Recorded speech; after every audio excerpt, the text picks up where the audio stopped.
Well, if the hit show House of Cards is going to continue, it may have to do so without its star. Two studios behind the show say they are cutting ties with Kevin Spacey after numerous sexual harassment allegations. Well, it's been another frustrating and heartbreaking day in Montecito, California, as rescue crews search the same devastated areas again and again for signs of any survivors. To get you to some breaking news, a baby girl missing since her mother was found murdered has been found unharmed at a Southwest Houston apartment. We begin tonight with breaking news out of Temple. We now know the DPS trooper who was struck while conducting a traffic stop earlier today has died. An Ellis County woman is behind bars tonight in connection with the murder of her husband, and officials say what led to her arrest was her internet browser's history. 55-year-old Sandra Gardner allegedly searched how to kill someone and not get caught. And after 9 long months of work, TxDOT has finally completed the 2 bridges over I-35 in Central Temple. Copper's Cove man indicted on a murder charge for killing his girlfriend back in 2016 was arrested again this week, this time for sexual assault of a child. New this morning, the Temple Fire Department is trying to figure out if a house fire was set on purpose. It happened last night around 7 in the 700 block of North 1st Street. The owner of the lease has the right to terminate said lease even if the renter doesn't want to leave. Yes. Yeah. Is it just me? You get stressed out thinking about, is this an appropriate gift? Are they going to like this? Are they going to hate this? Are they going to re-gift this? Right. You know, so you just never know. It can be stressful. Absolutely, absolutely.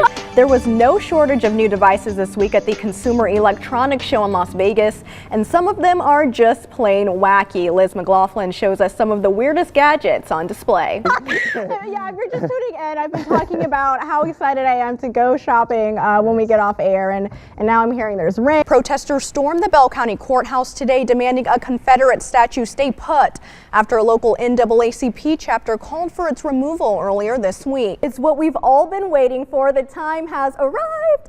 April the giraffe gave birth to her baby calf earlier today at a New York zoo. Dozens of protesters are gathered out here tonight, many of them sporting signs like this one. Doug and Leslie, after a 7-hour-long standoff, police have taken the suspect into custody.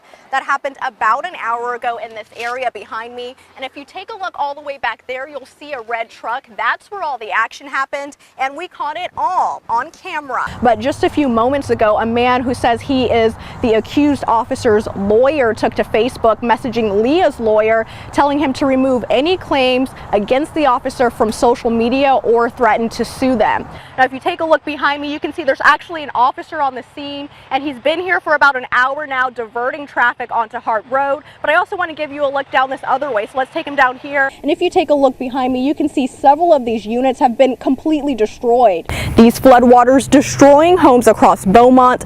An undercover witness took the stand today saying the rival bikers came to Twin Peaks that day ready for a battle.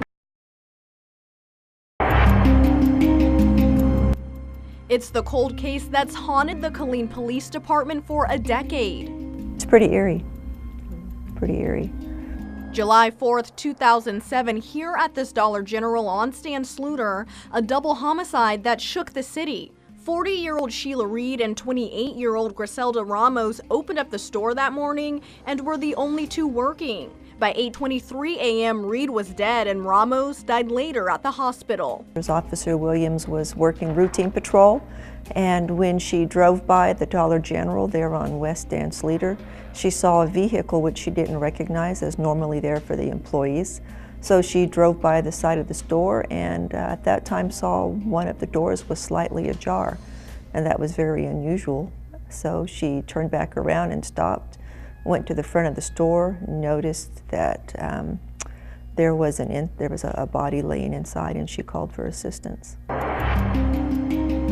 The only thing detectives knew about the suspect is that he wore a mask. That is until Detective Sharon Brink took the case.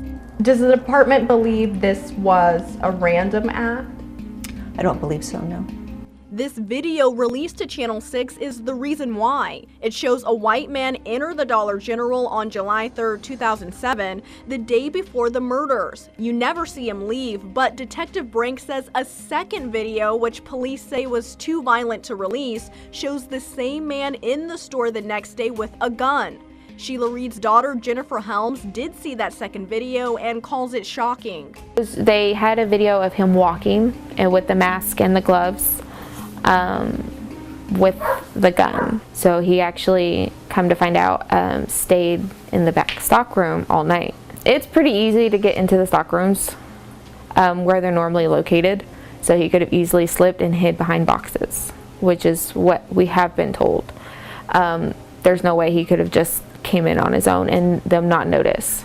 She says she also watched a video showing the man pacing back and forth in the stockroom before the murders. I mean, it makes your heart race because, I mean, you know it's a movie you watched a billion times. You know the ending, but it was definitely not an awesome feeling. Jennifer was a teen and out of town visiting her father when the murder happened. 10 years later, she's married with a child, still desperate for answers from police and closure. What if it was your family?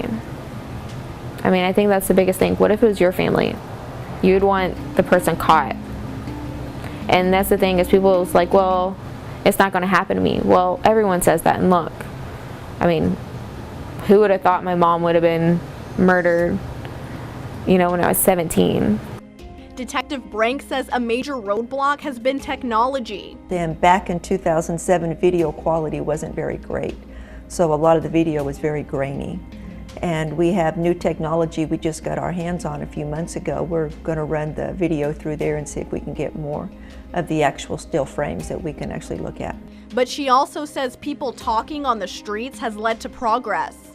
We actually have a possible name and working on doing lineups. Brank says this case is unlike anything she's worked before. It's not